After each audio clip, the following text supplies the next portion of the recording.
of you that have the opportunity to see this, I'll pop up a couple of slides just so you can see what's going on.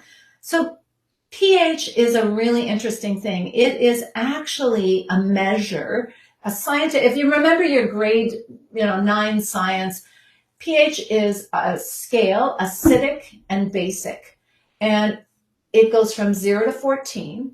Don't ask me why, because some scientists decided, and 7 is neutral.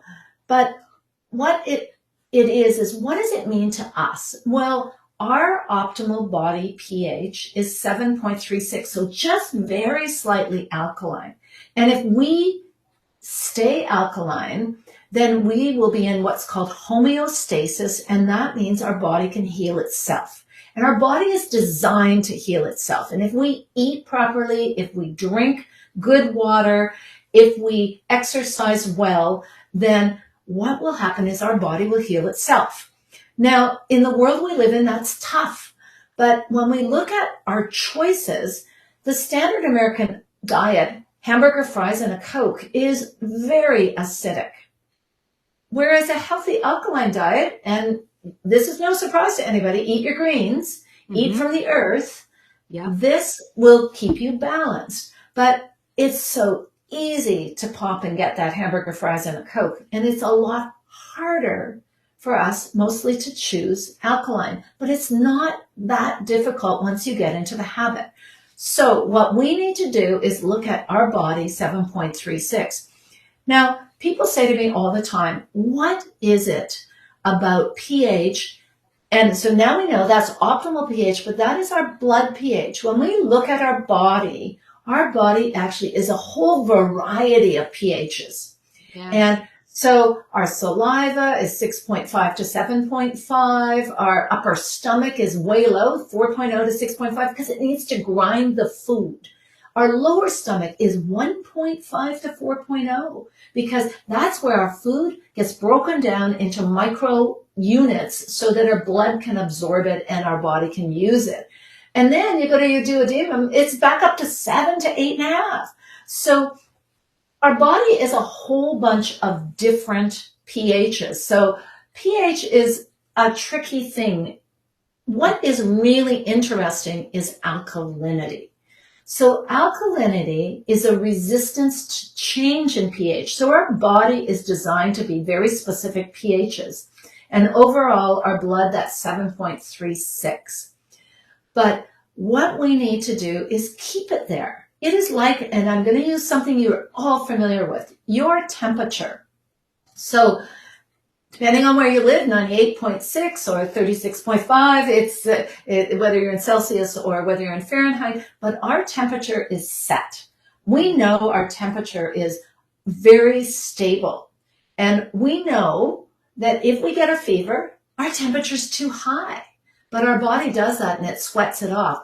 We know if we start shivering, our temperature is too low. And our body naturally does things to regulate it, like having a fever. And these are signs to us that we as humans recognize. Oh my gosh, my child has a fever of 101. I got to do something. Yes. Our pH is the same, but we don't know the signs. We don't recognize the signs. And when we have signs that are coming at us, like some stomach issues, they're more subtle, the signs.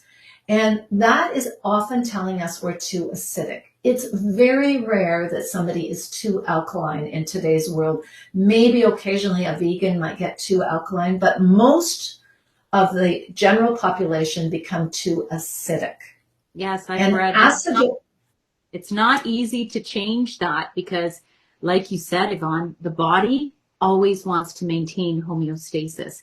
But you got to be pretty bad, right? Like you got to be eating bad food regularly, no exercise, obesity, all of those factors in together, and you can have a pretty acidic body, right? Absolutely. And that acidic body, like when my husband's story, he had that very classic acidic body, and then it comes out in what I call your very unique thing to you and your family line. So his came out in chronic acid reflux. Right. And and gout. Actually, he got both of them, chronic acid reflux and gout. Some other people come out with kidney disease or heart disease, and it's what I call the weakest link theory.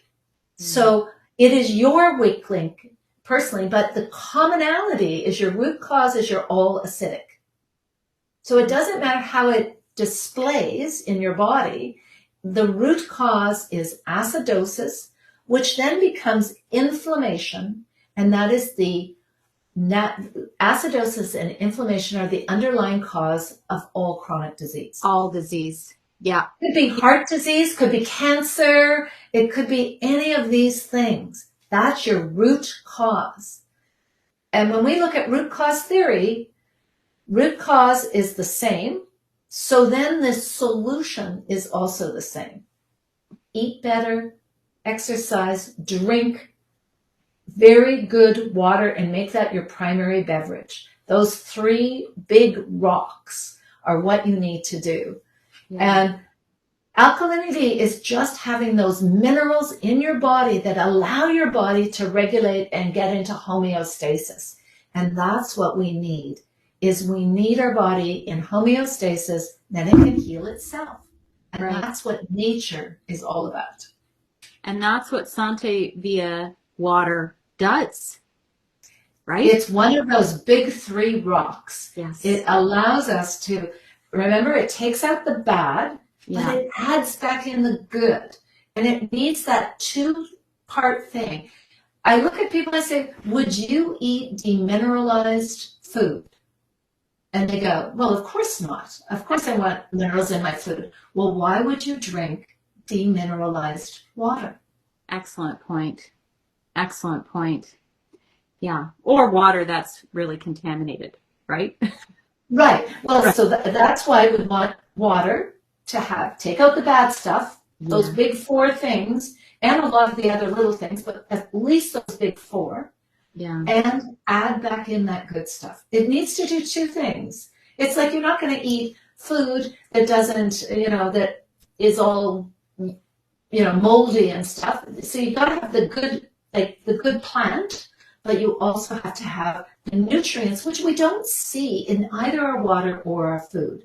Right. And that's the problem, is we can't pick up a lettuce and say, oh, this has a lot of nutrients in it. Some of them do, some of them don't. Yeah, yeah. And the same thing with water. We have to know that some waters have nothing in them. And that's your reverse osmosis. Yes, exactly. You had another slide that compares the different ones, don't you? I do. So what we want to look at is, so again, we take out the bad chlorine and lead, but we've got to add in that big stuff. And so there are companies that actually market things like Zero Water. They are proud of the fact, as is reverse osmosis. So they are the picture version of reverse osmosis.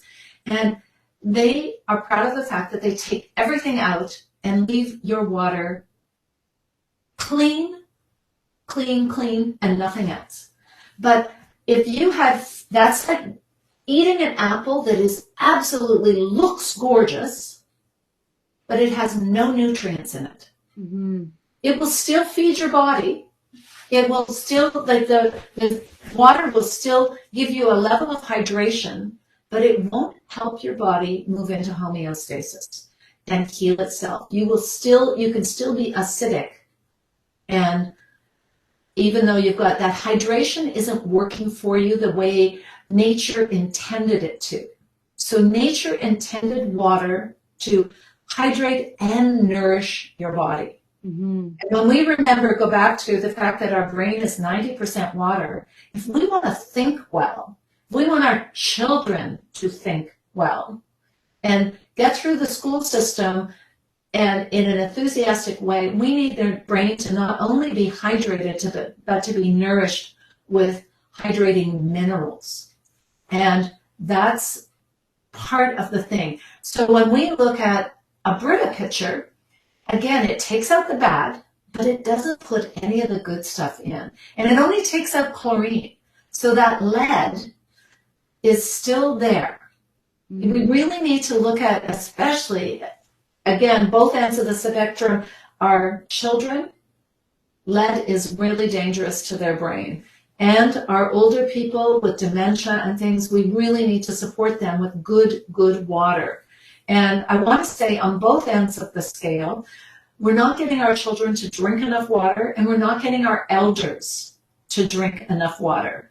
And you'll see an elderly person in a nursing home, and they hand them 5 or 6 pharmaceuticals in a little tiny glass of water to wash it down with, or juice. Often it's juice. And again, when we have calories, I always say, eat your calories, don't drink your calories. And a lot of juice, and we do this with children too, we give them juice, and they're drinking their calories. And that actually isn't helping their body. They need all that roughage of an actual real apple instead of a box juice of apple, even if it's real juice. Oh, I know you're preaching to the choir here, because I actually just posted about this yesterday. I looked at my my account, and I saw every day pumpkin spice latte, vanilla chai latte, and so I sent a note to my teenager and said, "Yeah, did you remember that conversation about not drinking our sugar and our calories?" So, it's not easy, and we live in a day and age where Starbucks is king, and all of these young kids are going and buying Starbucks drinks full of sugar. Like, it shocks me when I see that even if you go half sweet on a short pumpkin spice latte, you're looking at 25 grams of sugar in that one little drink. I actually looked at it because I'm like, I need to see what's going on here. So I am totally with you there.